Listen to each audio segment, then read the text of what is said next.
Right, we're going to see if our IID tool can fault read our new project Range Rover Sport L494 Supercharged. So those that you know, we haven't quite put the video up yet, but we should have it up by the time I put this one up. We've bought a new project car, an L494 Supercharged 5 litre Sport that's been crash damaged. It's sort of been repaired, but it's still got a lot of faults present. Some of the communication systems aren't working. It won't connect to the sat nav or the phone module. So I'm going to see what error codes, if any. Now, we haven't licensed this tool to this car, so I can't modify or do an in-depth, but let's see what fault codes it flags up. Here we go. So the ODB2 port is just under here, certainly on a right-hand drive car. I guess it won't be too dissimilar on a left-hand drive car. Right, oh, it goes on backwards. There we go. It's a bit annoying because the light is on the back of there, but it's flashing. That's always a good sign. So this is the Bluetooth tool, so it's quite cool. It connects to my phone. We've got the app on the phone. We've got the app open. Let me just put the ignition on. So if I don't press the brake, I can just start the ignition. And we're going to go connect to last tool here. And it's got the tool name, and it's...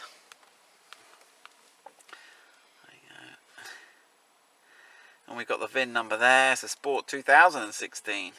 Okay. We need to click on that one, confirm connection, yeah. And then it will find all the ECUs, connect all of them. Right, so we go for faults. So yeah, at the top there you can see it's limited mode, and you can apply for the app to unlock it when you pay. We'll get on to the guys and get it unlocked, and we'll do some more funky stuff with it then, hopefully. But for now, let's just go into faults. Okay, fault codes will be red, and let's see what faults we've got. I'm expecting a lack of communication with some of the audio amplifier type things, but let's see. I think I've got a fibre optic. So cruise control has got a fault. You can do show all faults on the top right there. Yeah.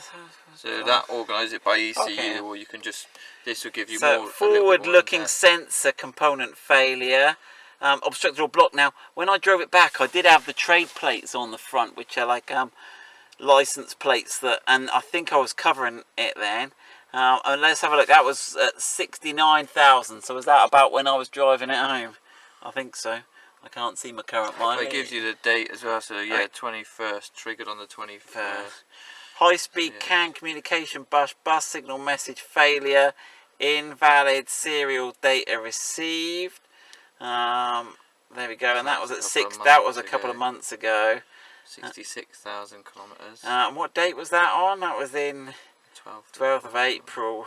It was probably the time of the crash. Temperature sensor general failure. Signal rate of change is above the threshold. That's at 67,000. That must have been the next time it was started. Or something, yeah, maybe. And then it says most ring complete, no communication, bus signal message failure, missing a message, and that was at the time of the crash. I think that's 66,000. We got fibre optic communication bus, which is the most bus signal missing a message.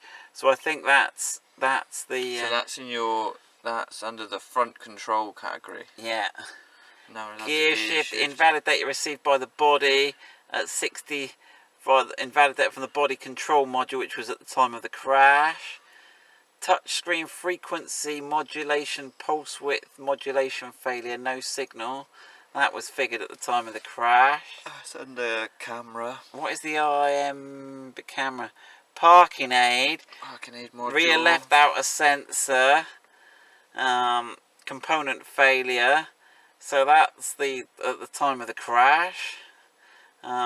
Passenger seat, control module, improper shutdown, system internal failure, calibration. Some of it, you do get some sort of ghost messages. But this one again is these the time of the crash. Coming up at the same time.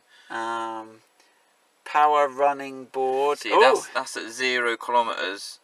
Yeah. But this must have had electric side steps, because they're not on there now, are they? So that says power running board, so it must have had electric side steps. Power running board, sensor supply, general electrical failure, short to battery. When was that? At 0 kilometres. That's at the running board. rear differential, motion signal circuit, general circuit failure. It's triggered on Short to ground or open. Yep. So we think we've got a fault in the cabling there. Maybe the crash, the cable was damaged. Seatbelt pretensioners. Seatbelt pretensioners. So both fronts, left and right hand seatbelt pretensioners. Transfer case. Control module system internal failure. Watchdog safety triggered on 606, and not at a particular mileage. Not a particular mileage, no. So should we clear all faults and see what we can see what comes back? Some of these might be historic faults, but some of them we might not be able to clear with this tool, because this is in limited mode, and then so it'll clear them all, then it'll read it all again. Scanning modules. Got 30 ECUs to go through. Alright. Control module. So if you go back to faults by ECU. Yeah. So we're just getting rear diff and passenger seat. Okay, so it's cleared a lot of the things down. But if you start the engine, you might find you get a few more. But how do we read the faults? We're going to have to... So just go clear all again.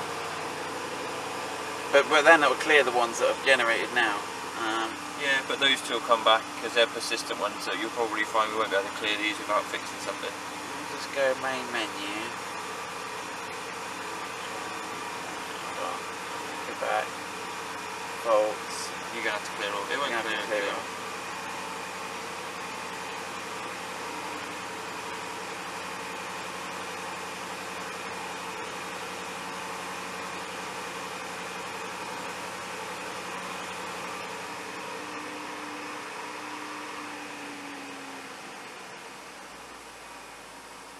There we go, so we got one more which has popped up now, which is a high-speed CAN bus. Yeah.